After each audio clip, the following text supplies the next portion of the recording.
my gallows and build them high. Makes a long time climbing before I die. I want the chance to spit in his eye. Oh, well, they gave me bars, but I can see between to a dusty yard and a long gone green. They call that freedom, if you know what I mean. Hello everybody, welcome to Longbangers, Shortbangers episode 2. I'm Matty, I'm joined tonight by Brian. How you doing? Hi mate, I'm good. You? Yes, smashing. I've been for a wee haircut today. Just See. not the one I wanted, but what can you do? I'm the same. I had my beautiful silver locks are now trimmed. Obviously, I'm not bilingual or multilingual, but apparently going to Turkish barbers and asking for a short back and sides and leave plenty on the top, translated into Turkish, means good afternoon, sir. Please ruin the next fortnight for me.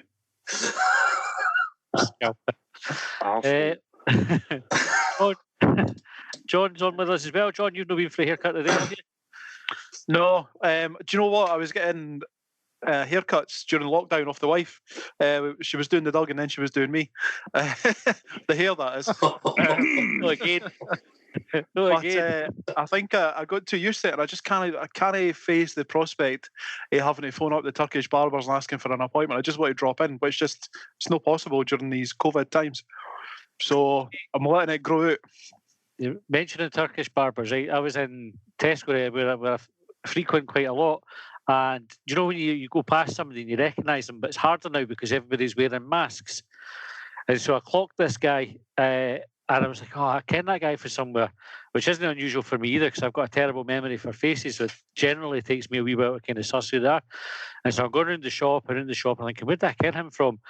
And my recollection of him was somebody who looked kind of confused, like I'd asked for something and he'd given me something that wasn't what I'd asked for. And it was the next day when I was driving into Tesco, I remembered where I'd seen him, and he's the Turkish barber in Dunfermline. And that's exactly what happens, is I'll ask for something and he delivers something completely fucking different. So, aye, that's a good story. Anyway, right, Craig. Hi, Hi, I'm good, mate. I am happy to announce that I'm still married after this morning as well. When the kids were out at nursery, I went downstairs and me and my wife got talking about swinging. That's not why. That's not why I'm almost divorced. We're not looking for anybody before the podcast or the Twitter. That's inundated with messages, right? But remember no, that was your number, Craig.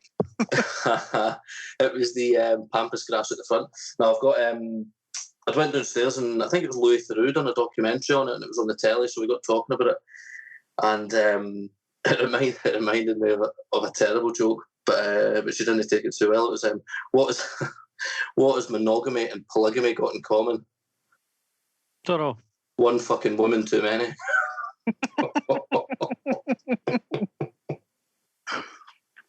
All right. Back up the set. Aye, in the bad books. Will we go through some questions? I was battering it. Right, we've got some easy ones to start. I say easy, they're not easy. Right, Tom Fairney sent some in. Right, have you watched a match in every stand at Easter Road? Yes. Right, obvious one. What was the one where you were in the away end then? It was, for me, I think it was Queen of the South, maybe. It was a November Remembrance weekend, and I was up for work, and Hibs had done a thing where they let the forces in, and that was the stand sort of thing. So, isn't it? Decent, Brian. Alan Freeland. Oh, I was in East for that game. I was. What were you doing in the Falkirk end? It was a Hibs end. I was in the top tier. I don't know if he'd sold out or whatever, I don't know, but I was that angry I almost ended up in the East Stand. I had my mate Adrian, who's a Rangers fan. He'd come in with us for that game, and he said it was the best atmosphere he'd ever been in, just because it was so hostile. Oh, it was toxic. Was that the one under Mowbray where about 6 folk got sent off? I'm sure there was a Falkirk player that ended up with us that got sent off. Craig. Liam Craig. Was it Liam Craig? I think he was a substitute at the time. He wasn't even on the pitch when he got sent off. Sent off as a sub.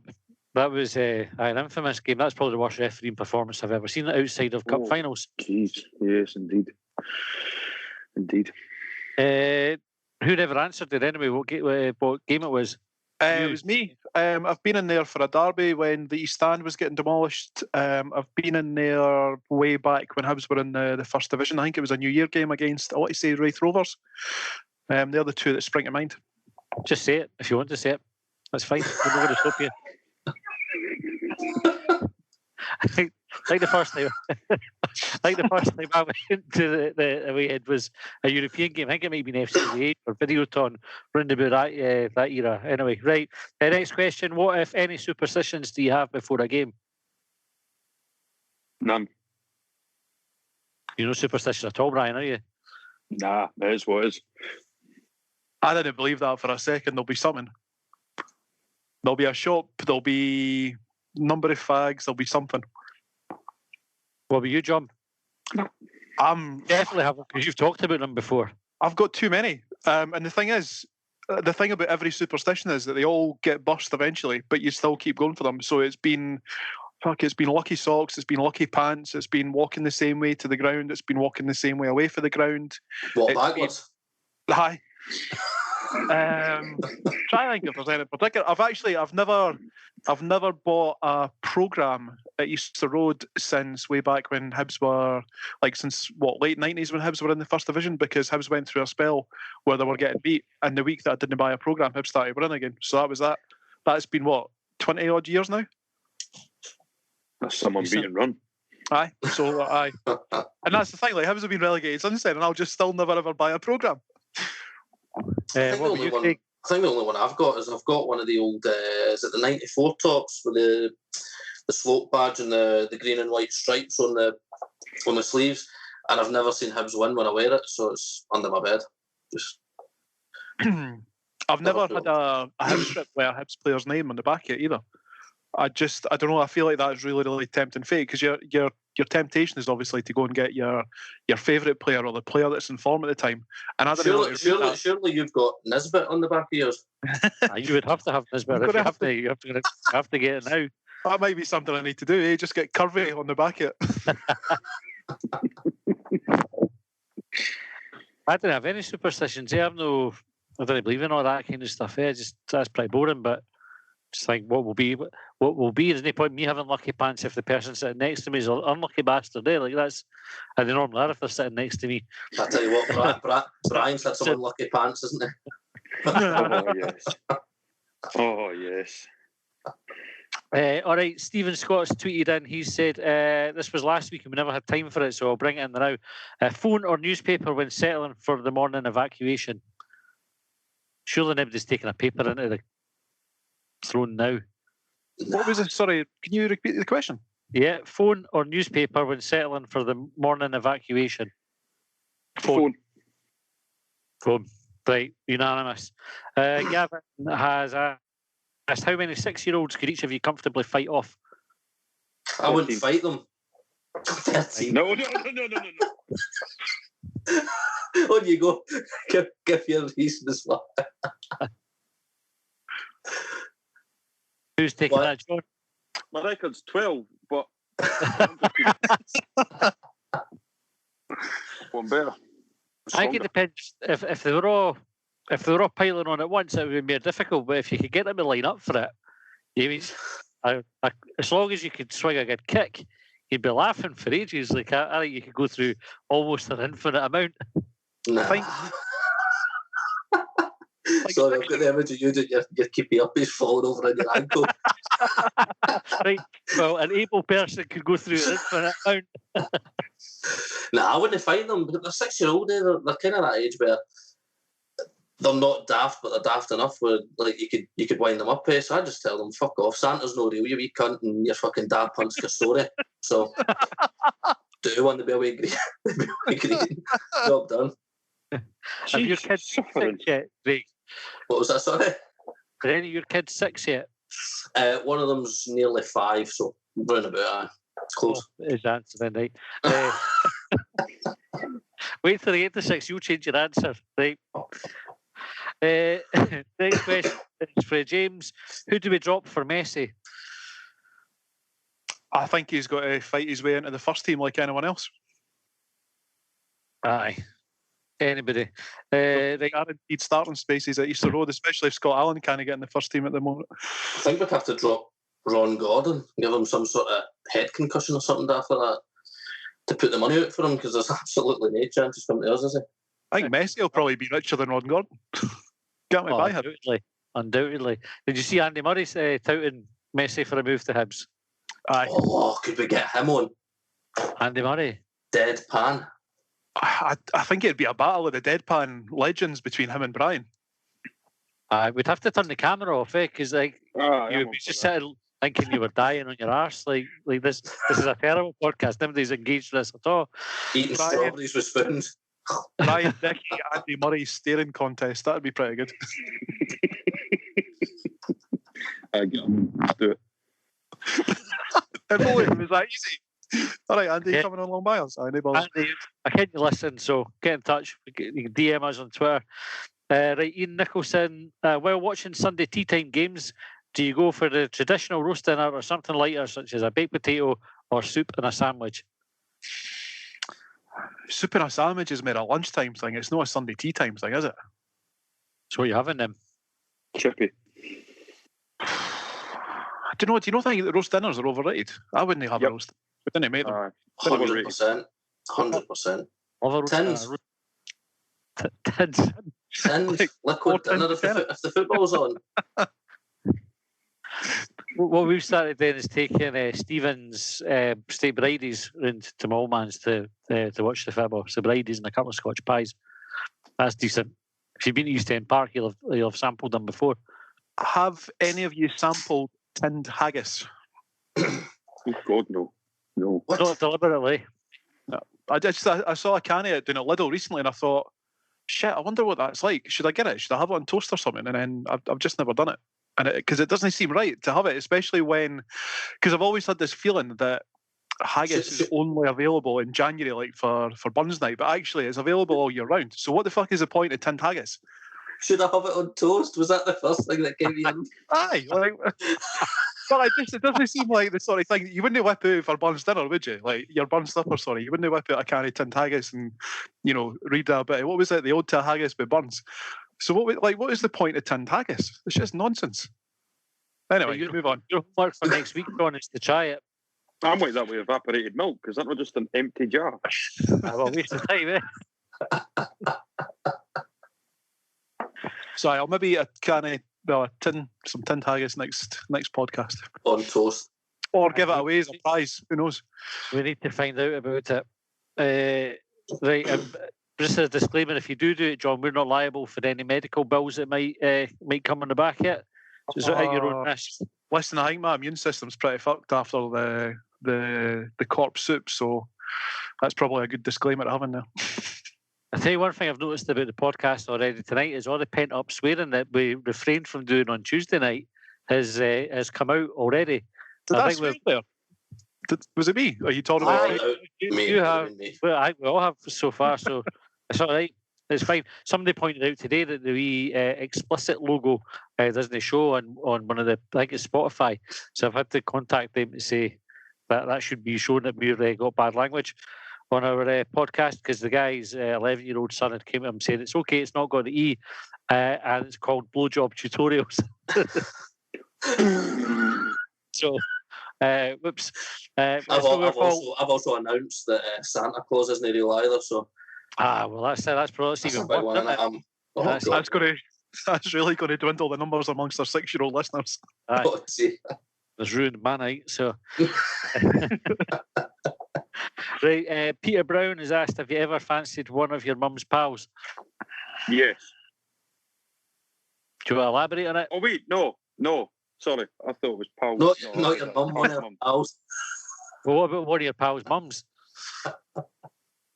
It's crossed my mind several times. John, you're looking deep in thought here. Are you just trying to remember? It wasn't one of my mum's pals. It was my dad's landlady when he was between marriages. She was quite tidy. He ended up pumping her. Which made masturbating about her really, really difficult. I mind where a girlfriend I had before when I went to stay over. Her dad said we had to sleep in separate bedrooms, which was annoying because I quite fancied them.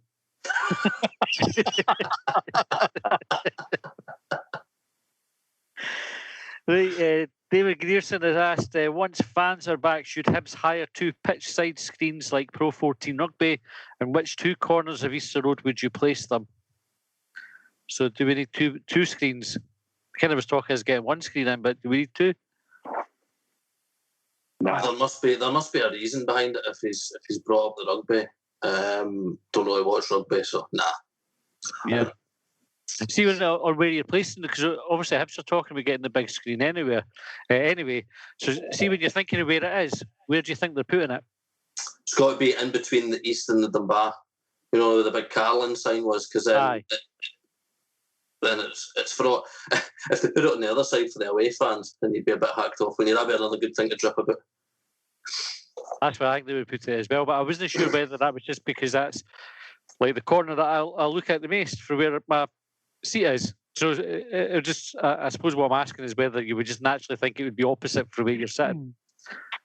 See, when you're in the boozer watching a game and there's multiple tellies, do you ever find your head sort of like on a pivot looking at them all as if you're trying to find a different game or a different bit of action?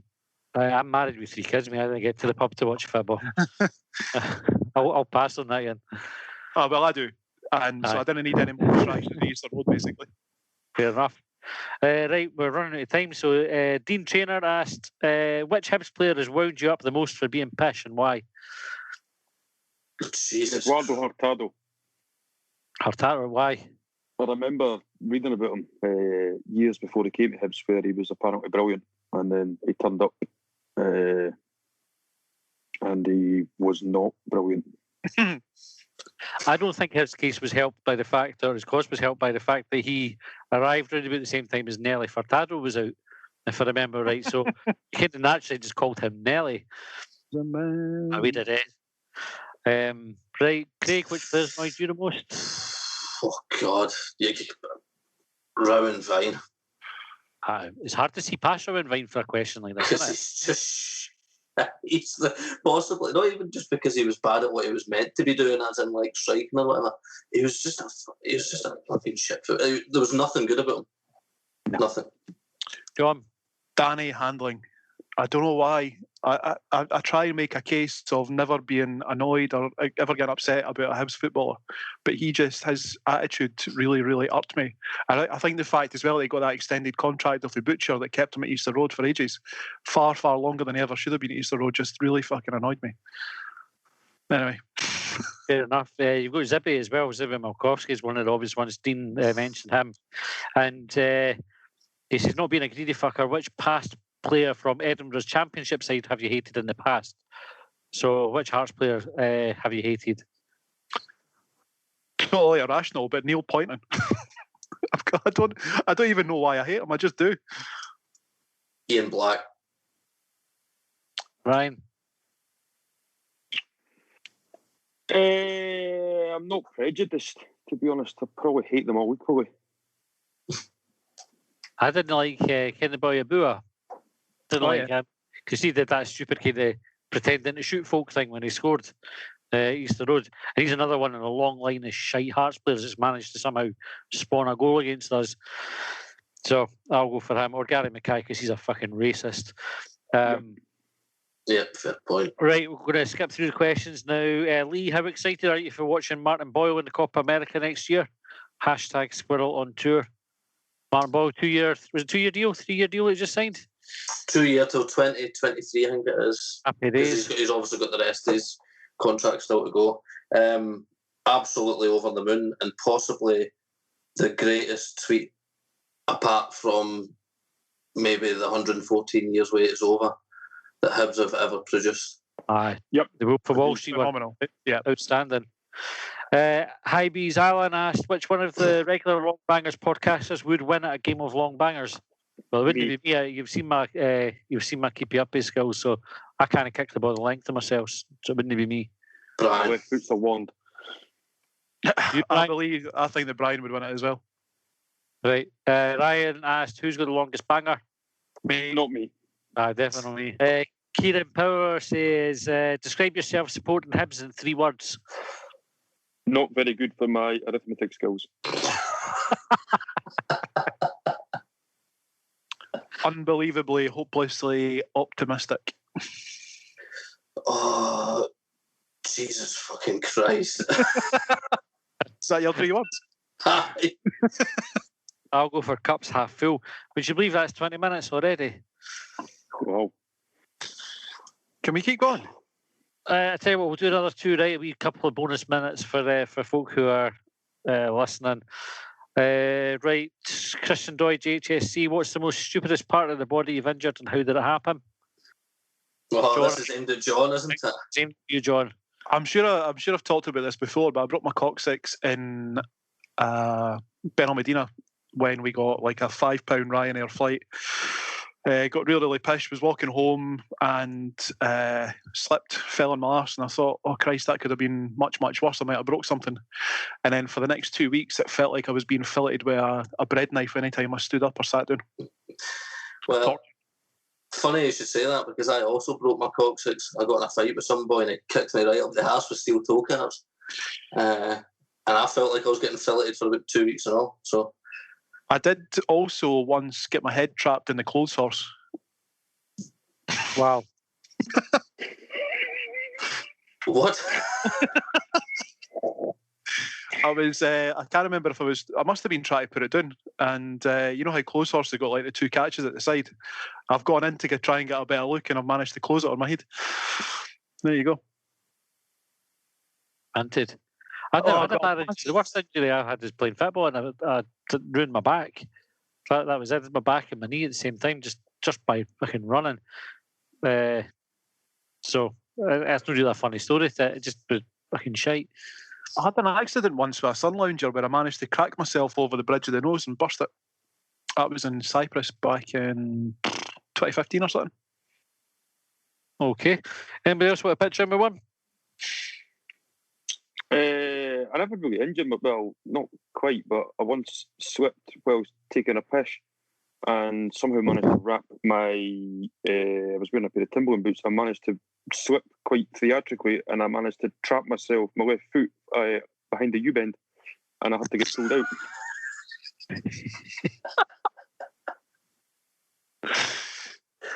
Right. Okay, we'll make this the last question. Will you be releasing a Christmas single? What would our Christmas single be if we were putting out? Santa isn't real. Longbangers ruin Christmas. That is one to think about. Christ. 6-year-olds are shite bags. Come and have a go if you think you're small enough. What's the point in tin tackers? All right, well, we'll call it a night there then. There's loads of questions we never got to. Keep sending them in to us. We'll be back next week with more of this, and we'll try and get to the questions we never got to tonight as well. John, Brian, Craig, thanks very much for your time this evening. As always, gentlemen, and thanks everyone for listening. We'll see you next week. Well, they trailed me down when I broke free. I drank all the whiskey in Tennessee.